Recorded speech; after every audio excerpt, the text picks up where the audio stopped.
TSK தகவல் channel. இந்த டவுன்லைனர்ஸ்னால வரக்கூடிய பிரச்சனை தான்.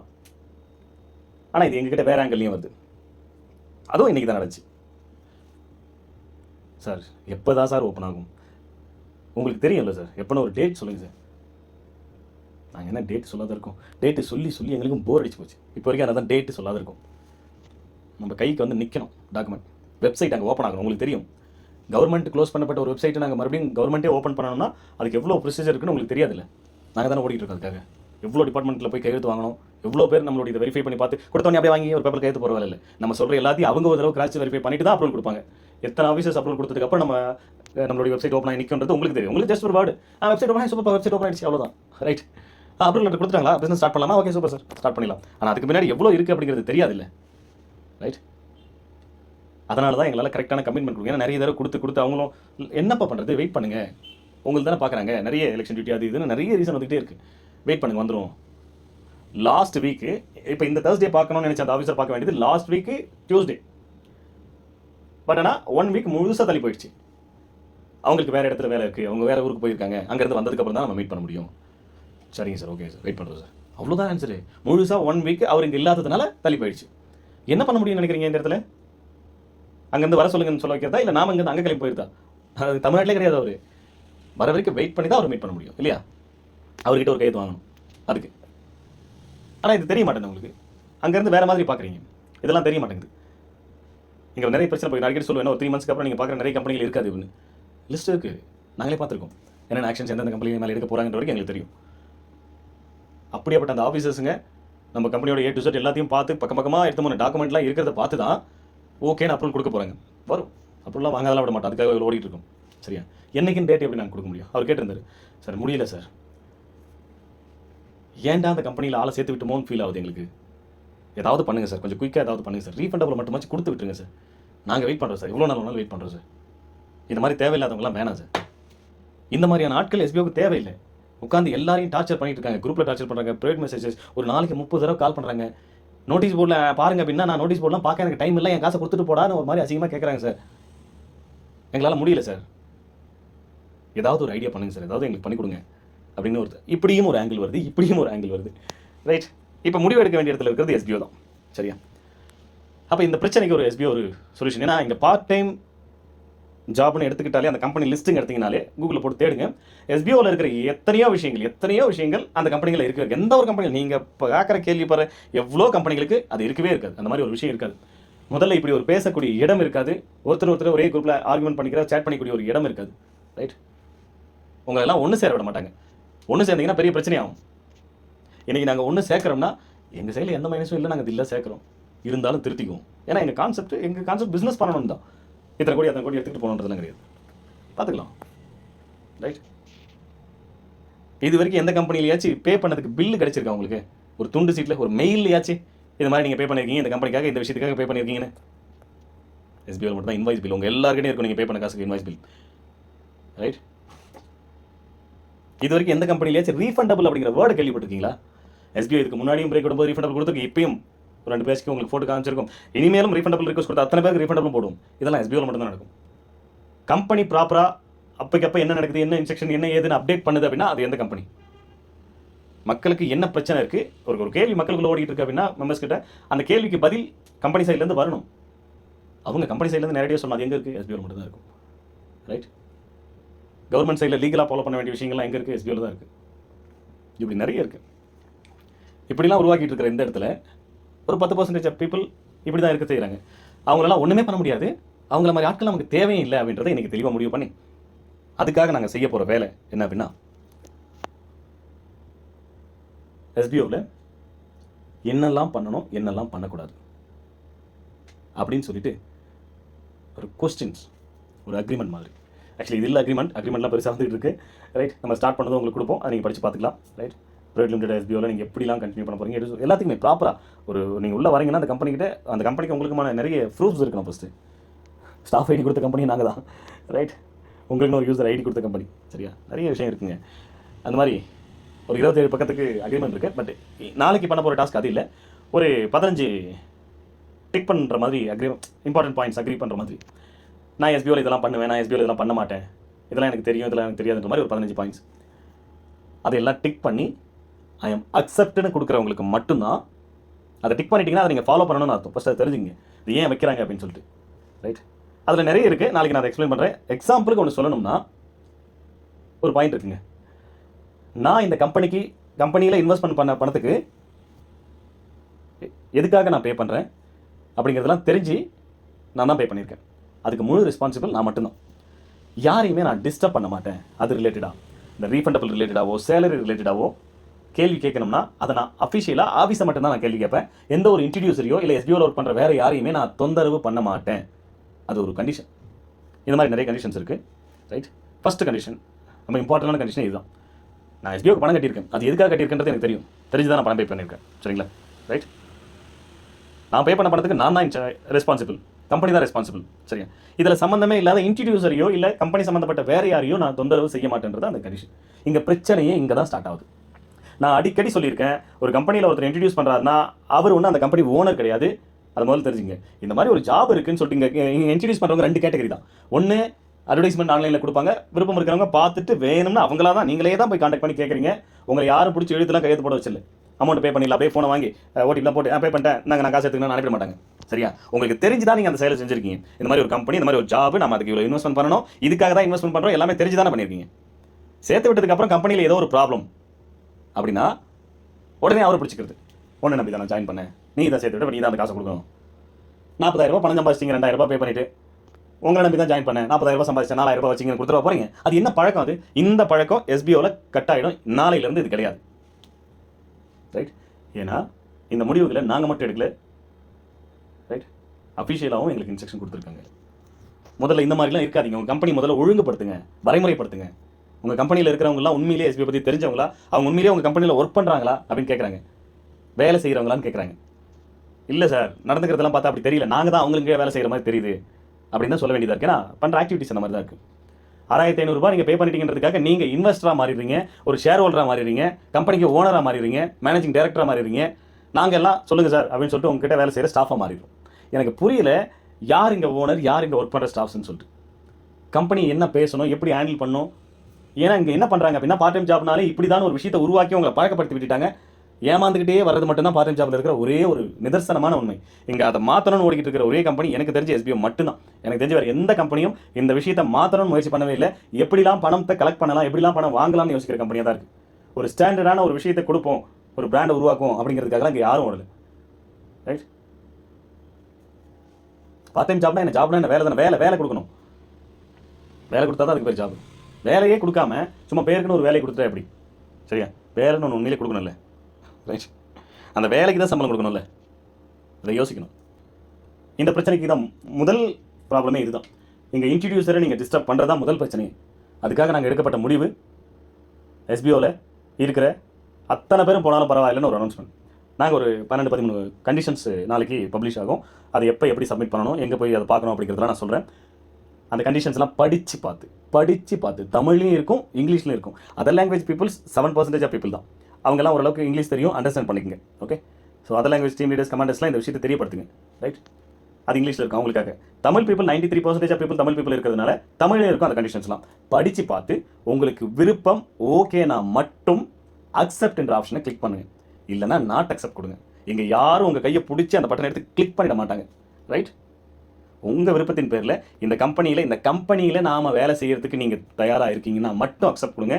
இங்கே ஒன்றும் நீங்கள் எஸ்பிஓவுக்கு எதையுமே பண்ண தேவையில்லை.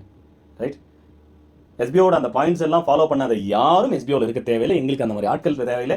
அவங்களுக்கு நாங்கள் உட்காந்து பதில் சொல்ல வேண்டிய அவசியமும் கிடையாது. எங்களுக்காக நாங்கள் சொல்கிறத ஃபாலோ பண்ணுறேன், எஸ்பிஓ கொடுக்குற இன்ஸ்ட்ரக்ஷனை ஃபாலோ பண்ணி எஸ்பிஓ கூட சேர்ந்து வேலை செய்ய யார் தயாராக இருக்காங்களோ அவங்கள மட்டும் நாங்கள் வச்சுக்கிறோம். இங்கே கஷ்டப்பட்டுகிட்டே இருப்பாங்களா, ஏமாற்றிட்டு கேள்வி கேட்டுகிட்டே உட்காந்துருப்பாங்க. லிஸ்ட்டு ரெடி பண்ணியிருக்கோம், மார்னிங் உங்களுக்கு அப்டேட் பண்ணுறேன். இப்படி தான் இருக்கணும், இதெல்லாம் பண்ணணும், இதெல்லாம் பண்ணக்கூடாதுன்னா பண்ணக்கூடாது. அதில் கடைசியாக ஒரு வேர்டு இருக்கும். இந்த ரிப்போர்ட் அப்படியே அந்த டிபார்ட்மெண்ட்டுக்கு இதையும் ரிப்போர்ட் அனுப்புகிறோம்.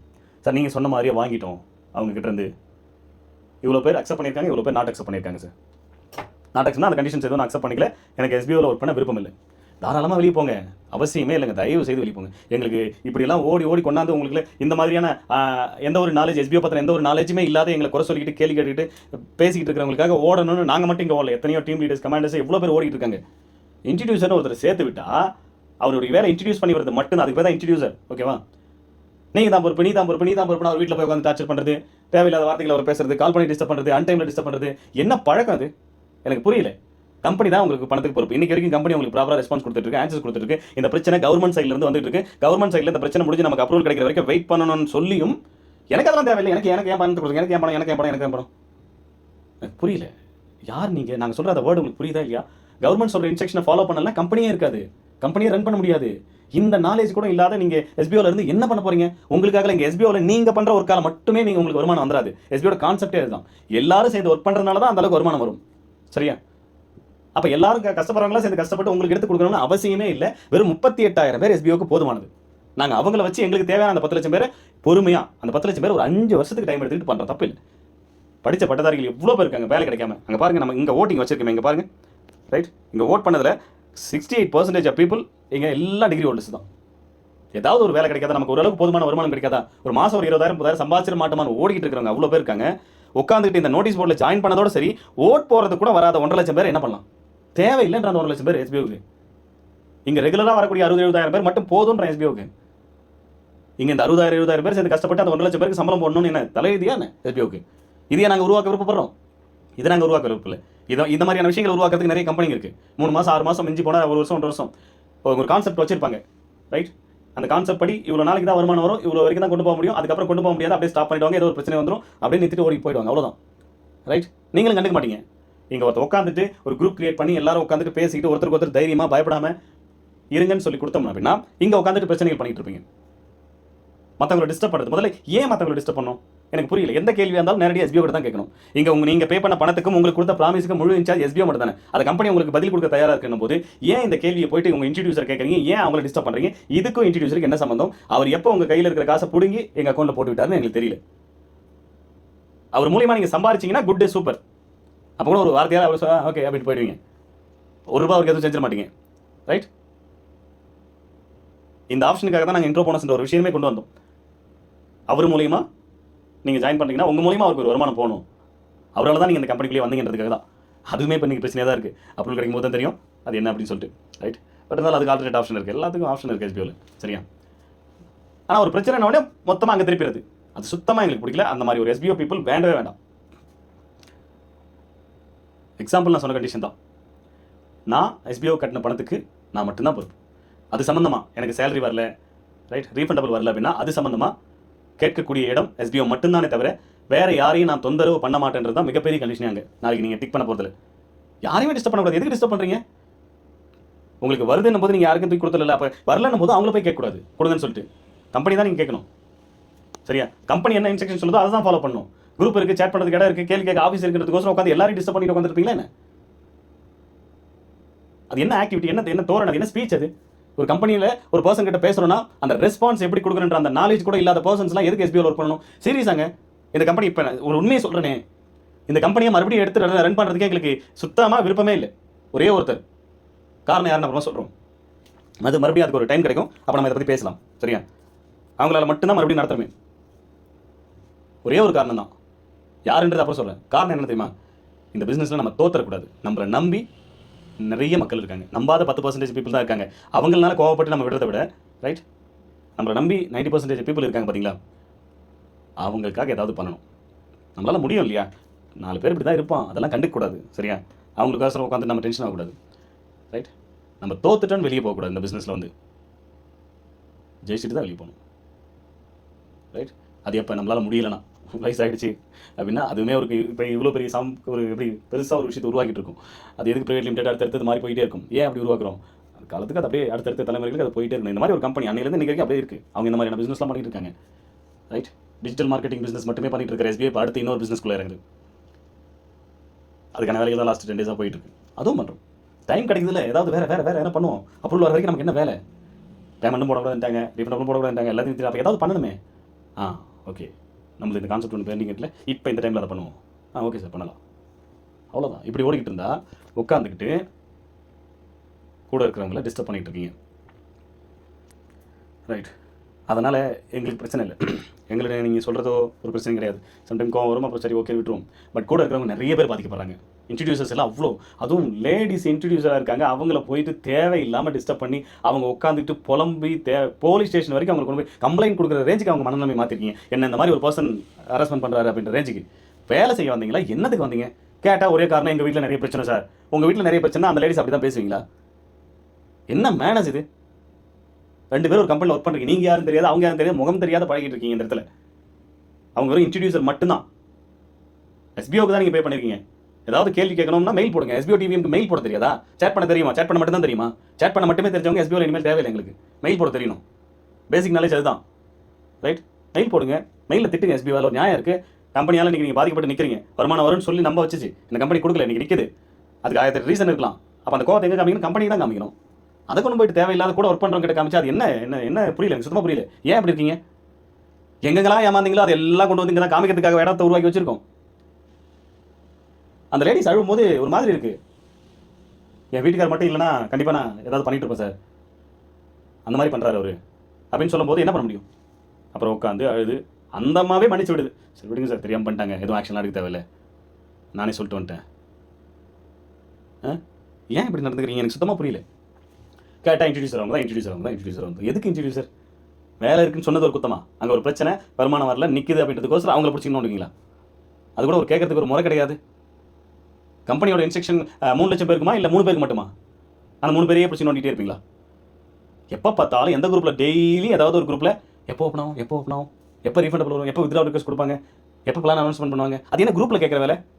3 லட்சம் பேருக்கு சேர்ந்து தான் காமனாக நோட்டீஸ் போர்டு இருக்குது. அப்போ 3 லட்சம் பேர் சேர்ந்து தான் அந்த நோட்டீஸ் போர்டு இன்ஸ்ட்ரக்ஷன் ஃபாலோ பண்ணணும். என்ன குரூப்பில் என்ன கேள்வி கேட்க வேண்டிய வேலை இருக்குது? என்றைக்கோ ஒரு நாளைக்கு மணிக்கணக்காக இல்லைன்னு சொல்லலை, சரியா? கண்டிப்பாக என்றைக்கோ ஒரு நாளைக்கு இந்த மாதிரி மாட்டிக்கிறீங்க. எங்கேயோ இருக்கிற கோவத்தில் எங்கே வந்து காமிக்கல, இங்கே இருக்கிறவங்களால இருக்கிற பிரச்சனையாக வரக்கூடியது தான் இங்கே கொண்டாந்து உங்ககிட்டே காமிக்கிறேன். வேறு எங்கன்னா பிரச்சனை இருக்குது, அதை கொண்டாந்து காமிக்கலாம். வேறு எங்கேயுமே பிரச்சனை இல்லை, எல்லா இடத்துலையும் கரெக்டாக நல்ல சப்போர்ட் கரெக்டாக தான் போயிட்டு இருக்கு. இங்கே இருக்கிறவங்க சரியில்லை, முறையாக இல்லை, முறைப்படுத்தவில்லை. எஸ்பிஓவில் இருக்கிறவங்களாம் ஏதோ அப்படியே விட்ட மாதிரி இருக்குது. எங்களை பார்த்து சொல்கிறாங்க, என்னப்பா இவ்வளோ பெரிய விஷயத்த பண்ணுறீங்க, இந்த மாதிரியான விஷயம்லாம் சரியில்லையே அப்படின்னு கேட்குறாங்க. இல்லை சார், ஒன்று பண்ணிகிட்டு இருக்கோம், நாங்கள் இதுக்காகவே ஒரு சில ஆப்லாம் ரெடி பண்ணிகிட்டு இருக்கோம், டெவலப் பண்ணிகிட்டு இருக்கோம், இப்படி தான் சேட் பண்ணணும், அந்த மாதிரி தான் இருக்கணும், போன வரணும்னு சொல்லிட்டு. ஏன்னா ஒரு லேடிஸ் போய் கம்ப்ளைண்ட் பண்ணுறாங்க, இந்த மாதிரி இந்த கம்பெனியில் ஜாயின் பண்ணேன், கம்பெனி பற்றி அவங்க கம்ப்ளைண்ட் பண்ணல, இந்த மாதிரி ஆயிடுச்சு, அதுக்கு இந்த பர்சன் என்கிட்ட இப்படிலாம் பேசுறாரு, இப்படிலாம் நடந்துக்கிறாரு, இப்படிலாம் தொந்தரவு பண்ணுறாரு என் ஃபேமிலியில் அப்படின்னு சொல்லிட்டு. ஏன் சார் இப்படி வச்சிருக்கீங்க? அவங்க உங்கள் கம்பெனி நம்பி உள்ளே வந்திருக்காங்கன்னா அவங்களுக்கு முழு இன்சார்ஜ் நீங்கள் தான் சார். அவங்களுக்கு எதுவும் எந்த ஒரு பிரச்சனையும் வராது, நீங்கள் தான் பார்த்துக்கணும். கம்பெனி ஸ்டாஃப் தான் சார். கூட ஒர்க் பண்ணுறோம் சரியில்லை, பிரச்சனை பண்ணுறா நீங்கள் தான் அதுக்கு பொறுப்பு. எஸ்பிஐ பார்த்து கேட்டால் இதுக்கு எஸ்பிஐ என்ன பதில் சொல்லும்? அந்த மாதிரி எல்லாம் ஆட்சி வெளியே தெரியும், அவ்வளோதான், தேவையில்லை அந்த மாதிரி எல்லாம். நீங்கள் கட்டின பணத்துக்கு முழு உத்தரவாதம் நாங்கள், உங்களுடைய பணம் உங்களுக்கு திரும்ப வந்து சேரும், தயவு செய்து வெளியே போங்க, அவ்வளோதான். ரைட்? நாளையிலிருந்து கவுண்ட் வச்சுக்கோங்க, சரிங்களா? 60 நாள், ஜூன் மாதம் 1ஆம் தேதியிலிருந்து மேக்ஸிமம் 60 டேஸ்க்குள்ளே எங்கள் கம்பெனி ஓப்பன் ஆகலை, நாங்கள் வேலை செய்யலை, எங்கள் கம்பெனியை நம்பி எங்கள் கம்பெனியில் நாங்கள் கடைசி வரைக்கும் ஒர்க் பண்ண தயாராக இருக்கோம், நம்ம எல்லாம் சேர்ந்து ஒர்க் பண்ணுவோம், சேர்ந்து அமௌண்ட்டை பங்கு பிடிச்சிக்கிற மாதிரி நாங்கள் யார் எல்லாம் ஒரே ஃபேமிலியாக உள்ள இருக்கிறேன்னு நினைக்கிறாங்களோ அவங்க மட்டும், நான் யாரையும் தொந்தரவு பண்ண மாட்டேன். எஸ்பிஓ சொல்கிற இன்ஸ்ட்ரக்ஷனை ஃபாலோ பண்ணி, நான் எஸ்பிஓ சொல்கிற இன்ஸ்ட்ரக்ஷனை நேரடியாக ஃபாலோ பண்ணி, டீம் லீடர் சொல்லுவார், கமாண்டர் சொல்லுவார், யூடியூப்ல வீடியோ வரும், அப்படிலாம் இல்லாமல் நான் நேரடியாக நோட்டீஸ் போர்டில் உட்காந்து மணிக்கணக்காக நீங்கள் பேசினாலும் இன்ஸ்ட்ரக்ஷன் கொடுத்தனாலும் 3 மணி நேரம் மீட்டிங் வைப்பாங்க. அவ்வளோ பெரிய ஆஃபீஸ் இருக்குது, ஒரு மீட்டிங், அவருக்கு மேலே இருக்கிற ஆஃபீஸருக்கு மீட்டிங் 3/4 மணி நேரம், அவருக்கு மேலே இருக்கிற ஆஃபீஸர்ஸ் பேசுறதை கேட்டுட்டு வந்து சொல்கிறாரு, முடியல சார், ஒரு மாட் போட்டு பேசிக்கிட்டே இருக்கிறார் சார், வேறு வெயிலாம் 3/4 மணி நேரம் உட்காந்து கேட்டு வராரு. ரைட்? ஆனால் நம்மளுக்கு என்றைக்கோ ஒரு நாளைக்கு ஒரு 3 மணி நேரம் நான் பேசினேன் அப்படின்னா உங்களுக்கு கேட்கறது கஷ்டமாக இருக்குது. 30 நிமிஷம் 10 நிமிஷம் ஆடியோ கூட கேட்கறது கஷ்டமாக இருக்குது. எவ்வளோ சோம்பேறித்தனமாக இருக்கும் பாருங்க. நம்ம அந்த மாதிரி மக்கள் எங்களுக்கு தேவையே இல்லை. நாங்கள் எஸ்பிஓ சொல்கிற இன்ஸ்ட்ரக்ஷனை நான் நேரடியாக நானே கேட்டு நானே புரிஞ்சுக்கிட்டு, எனக்கு புரியாத விஷயங்களை நான் டவுட் கேட்டுக்கலாங்க, தப்பு இல்லை. டவுட் கேட்கறதுக்கும் சந்தேகத்தை கேட்கறதுக்கும் கேள்வி கேட்கறதுக்கு வித்தியாசம் இருக்குது. சார் இந்த மாதிரி சொன்னார், ஒரு ஃபார்ம் வரும்னு சொன்னார், அதில் அக்செப்ட்னு கொடுத்தா என்ன ஆகும், இன்கேஸ் நான் நாட் அக்செப்ட், நீங்கள் சொல்கிற கண்டிஷனுக்குலாம் நான் ஒத்துப்பட்டு வரமாட்டேன்னு சொன்னால் என்ன ஆகும்? இது சந்தேகம், சரியா? ரைட்? சார் என்னவோ பேசிக்கிட்டு இருந்தார், என்ன தான் பேசிக்கிட்டு இருந்தார், அவ்வளோ மணி நேரம் பக்கமாக பேசிக்கிறான் பைத்தியக்கார மாதிரி. சரி, தப்பாத்துக்காதீங்க, விடுங்க, பேசலாம், தப்பு இல்லை, விடுங்க. எஸ்பிஐ மெம்பர்ஸுக்கு பிரச்சனை இல்லை, ஒரு சில ஆட்களுக்கு கொஞ்சம் ஒரு மாதிரி இருக்கும், ஏன் அப்படி நடக்குது, இங்கே டீசெட்டாக பக்காவாக பேசி மட்டும் என்னத்தை பண்ணீங்க நீங்கள்? இங்கே ஒரு சிலர் நடந்துக்கிறதுலாம் அப்படியே இருக்குது, சீரியஸா ஒரு மாதிரி தான் இருக்குது. அப்புறம் நான் இந்த மாதிரி ஏதாவது ஒன்று பேசலாம், தப்பு இல்லை, சரியா? பேசிக்கிட்டு தான் என்ன அப்படின்னு சொல்லிட்டு கேட்கறது கேள்வி. நீங்கள் என்னவா இருக்கீங்க, நீங்கள் என்ன பண்ணுறீங்க? இங்கே டவுட் கேட்கலாம், தப்பு இல்லை, கேள்வி தான் கேட்கக்கூடாது. கேள்வின்னு ஒன்று கேட்டிங்கன்னா அது எஸ்பிஓ பார்த்து மட்டும் தான் கேட்கணும். இனிமேல் கேள்வி கூட எந்த ஒரு குரூப்லையுமே, எந்த ஒரு கமெண்ட்லையுமே, எந்த ஒரு ப்ரைவேட் மெசேஜ்லையுமே யாரையுமே கேள்வியே கேட்கக்கூடாது. நோட்டீஸ் போர்டில் எல்லா கேள்விக்கும் பதில் இருக்குது, எந்த கேள்விக்கு நோட்டீஸ் போர்டில் பதில் இல்லை சொல்லுங்கள் பார்ப்போம். அப்போ ரெகுலராக முதல்ல நோட்டீஸ் போர்டை ஃபாலோ பண்ணணும். ரைட்? நான் சொல்கிற விஷயம் அதுதான். ரைட்? எஸ்பிஓ எடுத்துக்கிற முடிவு எஸ்பிஓ நாங்கள் ஓப்பன் பண்ணுறோம் பண்ணலைங்க, நாங்கள் வேலை செய்கிறோம் இல்லை, எங்களை நம்பி வரவங்களுக்கு அவங்களுக்கான வாய்ப்பை நாங்கள் கொடுக்குறோமா இல்லையான்னு அவங்களுக்கு தெரியும். அவங்க மட்டும் இருந்தால் போதும். மீதி இருக்கிற அத்தனை லட்சக்கணக்கான பேர் கூட எஸ்பிஓ வெளியே போங்க, தப்பே இல்லை. நீங்கள் பே பண்ண காசு அதிகபட்சம் 60 நாள். எங்கள் கம்பெனி ஓப்பன் ஆகுது இல்லை, அப்ரூவல் கிடைக்குது இல்லை, எது எப்படியா இருந்தாலும் இன்கேஸ் டிரான்சாக்ஷனே பண்ணக்கூடாது, எங்கள் கம்பெனி சீலே வச்சு க்ளோஸே பண்ணாலும் சரி, உங்கள் காசை கையில் கொடுக்க ரெடியாக இருக்கும். சரியா? Maximum 60 days. நீங்கள் பே பண்ண அமௌண்ட்டும் நீங்கள் வேலை செஞ்சதில் ₹1 கம்மி இல்லாத அத்தனை பேருக்கு கொடுத்து அனுப்புறோம். ஏன்னா எங்களுக்கு ஒரு விஷயம் பிடிக்காது, எங்கிட்ட வந்து நஷ்டம் அடைஞ்சு போகக்கூடாது. ஏன்னா அப்படி தான் நாங்கள் பிளானே உருவாக்கணும். அதனால தான் ₹6500 பே பண்ணி வரவங்க அந்த மாதமே ₹6500 எடுக்கிற மாதிரி வச்சிருந்தோம். அதிகபட்சம் 2 மாதத்துக்குள்ள அவங்க பே பண்ண காசு எடுத்துவாங்க, 3 மாதத்துலேருந்து அவங்க வரதெல்லாம் ஆகும். அதிகமாக எடுக்கிற மாதிரி தான் வச்சிருப்போம், மோசம் கம்மியாக எடுக்கிற மாதிரி வச்சுல. ஒருத்தர் சொல்கிறார், சார் அங்கே ஒரு சில கம்பெனிலாம் எத்தனையோ நாள் ஆகுது சார், போட்ட காசு எடுக்கிறதுக்கே பெரிய விஷயமா இருக்குது, எஸ்பிஓவில் இவ்வளோ பெரிய விஷயம் பண்ணுறீங்க, புரிஞ்சிக்க மாட்டேன்றாங்க, அண்டர்ஸ்டாண்டிங் கிடையாது, நிறைய இடத்துல போய் ஏமாந்து வராங்க, அதை கொண்டு வந்து அப்படி எங்கள் மேலே காமிக்கிறாங்க சார். பேசுறதுக்கு எங்கள் குரூப் இருக்கிறது, அந்த குரூப்பில் ஒரு சில குரூப்லாம் ஏன்டா குரூப் ஓப்பன் பண்ணுறோமோ, ஏன்னா ஃபோன் எடுக்கிறோன்ற மாதிரிலாம் தோணுது சார். அந்த மாதிரி கேட்டுக்கிட்டே இருக்காங்க சார். குரூப்பில் கேட்குற உங்களுக்குலாம் மட்டும் தனியாக நோட்டீஸ் போட்டிருக்கா? உங்களுக்குலாம் மட்டும் நான் தனியாக வந்து சொல்லணுமா? எல்லாருக்கும் ஒரே காமன் அனௌன்ஸ்மெண்ட் தானே, காமன் இன்ஃபர்மேஷன் தானே. அவருக்கு கேட்குறாரு கேட்குறாரு, உங்களுக்கு ஏன் கேட்க தெரியல எனக்கு புரியல. இன்ட்ரடியூசர்னா உங்களுக்கு உங்களுடைய வேலை செஞ்சுக்கிறதுக்கு உங்களுக்கு தேவையான வேலை செய்யறது அவருக்கு வேலை. அறிமுகப்படுத்தி விட்டு தான் முடிஞ்சு போச்சு. ஏதோ ஒரு சந்தேகம் கேட்கலாம், அதுக்கு சொல்லிக் கொடுக்கலாம், அவ்வளோதான் அவருடைய வேலை. ஆச்சு வச்சுனா கமாண்டர் நோண்டுறது முழுசாக 2 மாதம் சம்பளம் கொடுக்கல கமாண்டர்ஸ்க்கு. இதில் வேறு கமாண்டர்ஸ், அதுக்காக நீங்கள் இருக்கீங்க கமாண்டரா, அதுக்காக நீங்கள் கமாண்டராக இருக்கீங்க, உங்களுக்கு இதுக்காக சம்பளம் கொடுக்குறாங்க கமாண்டர் சம்பளம். என்னத்தை கொடுத்துட்டாங்க கமாண்டர்ஸ்க்கு? ஒன்றும் கொடுக்கல. இன்னும் முழுசாக ஒரு விஷயம் கூட உருப்படியாக ரன் ஆகலை கம்பெனியில். அதுக்குள்ளேயே இவ்வளோ பிரச்சனைகள். உட்காந்து எல்லாத்தையும் முழுமைப்படுத்தி கம்பெனியாக ரன் பண்ணுறதுக்கு எங்களுக்கு அவ்வளோ ஆப்ஷன்ஸ் இருக்குது, உள்ள நிறைய கொண்டு வந்துட்டு இருக்கும். எஸ்பிஓட டிகிரி ஹோல்டர்ஸ் எல்லாருமே ஒரு படி மேலே, ரைட்? படித்த அத்தனை பேருக்குமே ஒரு பெரிய வாய்ப்பு இருக்குது. அவங்களாம் ஒரு வேறு ரேஞ்சில், அதுக்கான வருமானமே வேறு. எஸ்பிஓட டிகிரி ஹோல்டர்ஸ் எல்லாருமே பிஸ்னஸ் மேனாக மாற போகிறாங்க. ஒரு இன்ஃபர்மேஷன் இது சொல்கிறேன், டீட்டெயிலாக பேசலாம் பொறுமையாக, ஏன்னா அதெல்லாம் இன்னும் கொஞ்சம் இன்கம்ப்ளீட்டடாகவே இருக்குது. சரியா? டிகிரி ஹோல்டர்ஸ் எல்லாருமே பிஸ்னஸ் மேனாக மாற போகிறீங்க. எஸ்பிஓ கூட சேர்ந்து பிஸ்னஸ் பண்ண போகிறீங்க. எஸ்பிஓக்கு வேலை செய்யலை, நீங்கள் ஒர்க்கர் கிடையாது, ரைட்? ஒரு கம்பெனி டு கம்பெனி. இதெல்லாம் புரிஞ்சுக்கணும். யாருக்கு என்னென்ன டேலண்ட் இருக்கோ அந்தந்த டேலண்ட்டுக்கு ஏற்ற வருமானம் வரப்போகுது, அந்தந்த டேலண்ட்டுக்கு ஏற்ற பிஸ்னஸ் ஆப்பர்ச்சுனிட்டி கிடைக்க போகுது, ஒர்க்கு கிடைக்க போகுது. சார் ஒரு எக்ஸாம்பிள் சொல்கிறேனே சார், நான் யூடியூப் சேனல் வச்சு நிறைய எனக்கு வீடியோ மேக் பண்ண தெரியும், நிறைய வீடியோ போட தெரியும், நிறைய சப்ஸ்கிரைப் வர மாதிரி வியூஸ் வர மாதிரி பண்ண தெரியும். அதுக்கு ஒரு சார் நான் நிறைய ப்ரோக்ராமிங்லாம் படிச்சிருக்கேன், நிறைய டைப்பிங்லாம் எனக்கு தெரியும், கம்ப்யூட்டர் நாலேஜ் இருக்குது, நிறைய டைப்பிங் ஸ்கில் இருக்குது எனக்கு, அதுக்கு தகுந்த நிறைய எனக்கு பேச தெரியும், நிறைய பேசுவேன் நான், அதுக்கு தகுந்த மாதிரி நிறைய விஷயங்கள் உருவாக்கிட்டு இருக்கோம் இந்த தடவை. அதெல்லாம் போயிருக்கு, பொறுமையாக அப்ரூவல் வரட்டும், என்ன அவசரம் எனக்கு புரியல, ரைட்? உங்களுக்கு எஸ்பிஓன்றது ஒன் ஆஃப் த ஆப்ஷன். அவங்க வேலையை பார்த்துட்டு தான் இருக்கீங்க. எஸ்பிஓ ஒரு ஒன் ஆஃப் த ஆப்ஷனாக வச்சிருக்க உங்களுக்கே இப்படி வெயிட் பண்ணுறதுக்கு இப்படி தோணுதுன்னா, எஸ்பிஓ மட்டும்தான் எங்களுக்கு லைஃப். இது தவிர எங்களுக்கு ஒரு 10 பிஸ்னஸாக இருக்கா, இந்த பிஸ்னஸ் இல்லை இன்னொரு பிஸ்னஸ் வந்து வருமானம் வருதுன்னு சொல்லிட்டு 6 மாதம் எந்த ஒரு வருமானம் இல்லாத சுற்றிட்டு இருக்கோம். இதுதான் லைஃப்னே சுற்றிட்டு இருக்கு எங்களுக்கு. அப்போ எப்படி இருக்கிற மாதிரி வெயிட் பண்ணுறது? ஒரு இடத்துல போய் வெயிட் பண்ணி தலை குனிஞ்சு பதில் சொல்லி தலை நிமிந்து அதுக்கப்புறம் அங்கே சூப்பர் பண்ண பாராட்டுகள் வாங்கின்னு வர்றது பரவாயில்லப்பா, இவ்வளோ பெரிய ஆஃபீஸர் நம்ம பாராட்டுறாருன்னா அப்போ கரெக்டான வழியில் தான் நம்ம போயிட்டு இருக்கோம். இது இன்னும் பெஸ்ட்டாக நம்ம கொடுக்கணும். இதையெல்லாம் தாண்டி இங்கே வந்துட்டு இருக்கிறது எதுக்காக? ஸோ தெளிவான முடிவு. எஸ்பிஓவில் நாளைக்கு ஒரு 15 கொஸ்டின் வரும். அந்த கொஸ்டினுக்கு அக்செப்ட் கொடுக்குற எல்லாரும் எஸ்பிஓவில் கண்டினியூ பண்ணுவீங்க. நாட் அக்செப்ட் கொடுக்குற எல்லாரும் ஸ்பாட்டில் வித்தின் செகண்டில் உங்கள் ஐடி சஸ்பெண்ட் ஆகிடும். ஒன்றுமே பண்ண முடியாதுங்க. சார் நான் தெரியாமல் கொடுத்துட்டு ஏதாவது பண்ணுங்க, தயவு செய்து சொல்லிடாதீங்க. உங்களுக்கு அந்த ஃபார்ம் நாளைக்கு இல்லை, 3 நாள் 4 நாளைக்கு கூட அப்படியே தான் இருக்கும். நீங்கள் எப்போ லாகின் பண்ணாலும் நீங்கள் அந்த ஃபார்மை சப்மிட் பண்ணியே ஆகணும். பண்ணலாம் உங்களால் அடுத்த ஸ்டேஜுக்கு போகவே முடியாது. கண்டிப்பாக ஃபார்மை சப்மிட் பண்ணி தான் ஆகணும். தெளிவாக பொறுமையாக யோசிச்சு டிசைட் பண்ணி எடுத்துங்க. எங்கள் கம்பெனியை எப்படி க்ரோத் பண்ணணும், யாரை வச்சு க்ரோத் பண்ணணும், யாருக்கு நாங்கள் எல்லாரும் சேர்ந்து ஏர்ன் பண்ணுற அமௌண்ட்டை யாருக்கெல்லாம் கொடுக்கணும் நாங்களே டிசைட் பண்ணிக்கிறோம். ஸோ பொறுமையாக இல்லாதவங்க, நான் மற்றவங்களை போட்டு டார்ச்சர் பண்ணுறவங்க, வெயிட் பண்ண முடியாத, நான் அடுத்ததுக்கு அப்புறம் நிறைய சம்பாதிக்கணும், சீக்கிரமாக நிறைய சம்பாதிச்சுன்னு நினைக்கிறவங்க, ரைட்? நாங்கள் ஏமாத்துறோம், சீட்டிங் பண்ணுறோம், ஃபோர்ஜரி பண்ணுறோம், ஃப்ராட் பண்ணுறோம்னு நினைக்கிறவங்க, இப்படியாப்பட்ட பீப்புள் எல்லாரும் தயவு செய்து நாட் அக்செப்ட் அப்படிங்கிற ஆப்ஷனை செலக்ட் பண்ணிவிடுங்க. Maximum 60 days. நான் உங்களுக்கு இந்த டேட் அந்த டேட்லாம் எதுவுமே கிடையாது. 60 நாளைக்கு அப்புறம் எஸ்பிஓ கிட்ட பேசுங்க. இன்கேஸ் உங்களுக்கு வரல அப்படின்னா, எங்கள் அக்கௌண்ட் ஓப்பன் ஆகுது ஆகலை, எங்கள் கம்பெனி ரன் பண்ண சொல்கிறாங்க, அதெல்லாம் எந்த ரீசனுமே உங்களுக்கு கிடையாது. நீங்கள் அந்த not accept reasons open tick பண்ணுறீங்கன்னா உங்களுக்கான ஒரே பதில் மேக்ஸிமம் 60 daysக்குள்ள உங்கள் அமௌண்ட் வந்து சேர்ந்துடும். அவ்வளோதான், அது மட்டும் தான் பதில். அதுக்குள்ளே 100% உங்களுக்கு வந்து சேரும். 2 பேமெண்ட்டும், பே பண்ணது ஒர்க் பண்ணது எல்லாமே வந்து சேரும். அதுதான் நாங்கள் உங்களுக்கு கொடுக்குற அஷூரன்ஸ். சரியா? அதோட முடிஞ்சு. இதுதான் உங்களுக்கான கடைசி என்னுடைய பதில். இதுக்கப்புறம் இந்த கொஸ்டினை எங்கேயுமே பார்க்கக்கூடாது. இதுக்கப்புறம் ஒரு கொஸ்டின் வருதுன்னா 60 நாளைக்கு அப்புறம் யாராவது பேமெண்ட் இந்த நாட் அக்செப்ட் ஆப்ஷனை சூஸ் பண்ணி வராமல் இருந்தால் மட்டும்தான் பேசணும், மற்றபடியே பேசவே கூடாது. சரியா? நாட் அக்செப்ட்னு செலக்ட் பண்ண அடுத்த செகண்டே உங்கள் ஐடி சஸ்பெண்ட் ஆகிடும். உங்களுக்கு ஒரு இன்ஃபர்மேஷன் வந்துடும். ஸோ மேக்ஸிமம் 60 daysக்குள்ளே உங்களுக்கு அந்த payment 60 days, not 60 working days. அது நினச்சிங்க. கொஞ்சம் பேர் பயந்து 60 working days அப்போ நிறைய ஒரு 4 மாதம் ஆகிடும். அப்படிலாம் எதுவுமே கிடையாது, 2 மாதம். ஏன்னா நம்ம எக்ஸ்ட்ராவே சொல்லி வைப்போம். சரியா? அதுக்குள்ளே எங்களுக்கு அப்ரூவல் வரணும் தெரியும், அதுக்குள்ளே நாங்கள் ஒர்க்கை ஸ்டார்ட் பண்ணிடணும் தெரியும். ஸோ எங்கள் கூட எஸ்பிஓ கூட பயணம் பண்ணுறவங்களுக்கு அவங்க பே பண்ண அமௌண்ட்டு கிடைக்கும், ஒரு பிராண்டு கிடைக்கும் அவங்களுக்கு. நிறைய கம்பெனியில் வேலை செய்கிறவங்களாம் வேலையை விட்டுட்டு இந்த கம்பெனியில் இந்த பிஸ்னஸ் கீழே வரதுக்கான அவ்வளோ ஆப்பர்ச்சுனிட்டியை உருவாக்கிட்டு இருக்கும். வருவாங்கன்னு எங்களுக்கு தெரியும். ஏன்னா உருவாக்குற எங்களுக்கு தெரியும் இல்லையா, எப்படி அடுத்த ஸ்டேஜ் எஸ்பிஓ எப்படி போகும் அப்படிங்கிறது. ரைட். ஸோ எனக்கு பேசினவர்கிட்ட கூட நான் சொன்னேன், நான் எப்படி சார் நம்புறது எஸ்பிஓக்கு ஒரே நம்பிக்கை நான் மட்டும்தான் சார். நான் சொல்கிறதா நீங்கள் நம்பணும். நான் சொல்கிறத நீங்கள் நம்பலைன்னா ஒன்றுமே உங்களால் பண்ண முடியாது, எதுவுமே செய்ய முடியாது. இங்கே நானே தான் எல்லாத்தையும் சொல்லிடுறேன் என்ன நடந்துட்டு இருக்குன்னு. இதுக்கு மேலே நீங்கள் டிஎஸ்பி சார் கிட்ட பேசினா என்ன, அதுக்கு மேலே இருக்கிற பேசினா யார்கிட்ட பேசினாலும் எதுவும் பண்ண முடியாது, எதுவுமே பண்ண முடியாது. இங்கே ஆப்ஷன் மேலே ஆர்பிஐலேருந்து இன்ஸ்ட்ரக்ஷன் வந்திருக்கு, அதை ஃபாலோ பண்ணுறது தான் நம்ம வேலை. அவங்க மறுபடியும் கொடுப்பாங்க அனௌன்ஸ்மெண்ட், சீக்கிரமாக வந்துடும். ஸ்டார்ட் பண்ணுற வேலையை பார்க்கறத விட்டு எதுக்கு எடுத்தாலும் கூட ஒர்க் பண்ணுறவங்கள நோண்டிட்டு உட்காந்துருக்கூடாது. எதுக்கு எடுத்தாலும் எஸ்பிஓ தான் காரணம், இன்னைக்கு உடம்பு சரியில்லை சார் எஸ்பிஓ தாங்க காரணம், ஃபோனை தொட்டாலே தலைவலி வருதுங்க, டார்ச்சர் பண்ணுறாங்க, அதனாலே எனக்கு உடம்பு சரியில்லாதாயிடுச்சுங்க, எஸ்பிஓ தான் காரணம், அதுக்கும் எஸ்பிஓ தான் காரணம்.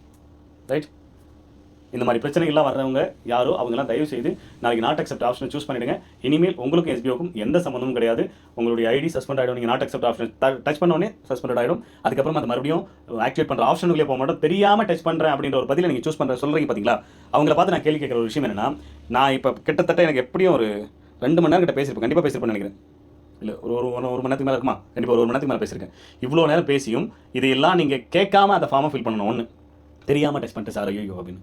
அப்போ கேட்காம தப்பு பண்ணுறது நீங்கள். ஓகே, கேட்டுமே நான் மாற்றி டிக் பண்ணிட்டேன், அதை தான் கிளிக் பண்ண போனால் இதை கிளிக் பண்ணிட்டேன், எதை நம்ம கிளிக் பண்ணுறது கூட தெரியாமல் பண்ணுறீங்கன்னா அப்போ இவ்வளோ தவறுகள் செய்யக்கூடிய ஒருத்தவங்களுக்கு எஸ்பிஓவில் வேலை கொடுக்க நாங்கள் தயாராக இல்லை.